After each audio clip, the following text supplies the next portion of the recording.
The city of Norfolk, Virginia is home to the largest naval base in the world.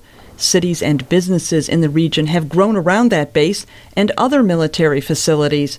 Jack Hornbeck heads the local Chamber of Commerce. It's devastating for our region. There's no question about that. A lot of impact, a lot of concern. Vinod Agarwal, an economics professor in Norfolk, says local businesses rely on the military for income. 40 to 45% of this economy is directly or indirectly related to what happens to U.S. Department of Defense. So when the U.S. Department of Defense cuts down its spending, its effects are felt all throughout this economy. The Pentagon created the Joint Forces Command in 1999 to develop better ways for the various armed forces to work together. But now the Pentagon wants to cut down on the size of the military's bureaucracy. Reporters recently got an inside look at the command. So we're merging existing technologies with new technologies potential. Defense Secretary Robert Gates says the move to close the command is part of an effort to reduce certain kinds of military spending, money the Pentagon says could be better spent on fighting war. Some of its functions and military and civilian personnel will be put elsewhere, including at the Pentagon outside of Washington.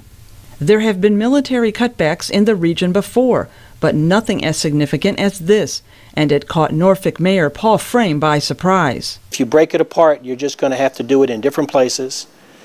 Maybe it's going to be more expensive to do some of it in Northern Virginia than it is in Norfolk. Businesses are concerned cutbacks will have a trickle-down effect on their profits. Jim Wolford is the manager of a shopping center in Norfolk. The average person normally visits our center about 2.5 times a month.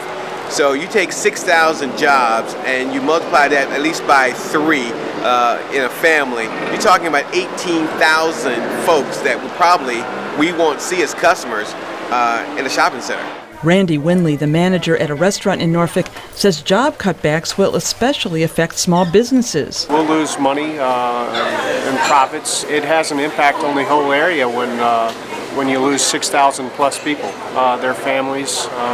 So it'll hurt our business overall. Secretary Gates says he wants to dismantle the command over the coming year and is promising money for Navy shipbuilding in Virginia, which will create jobs.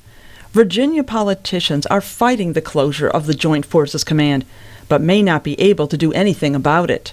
Deborah Block, VOA News, Norfolk, Virginia.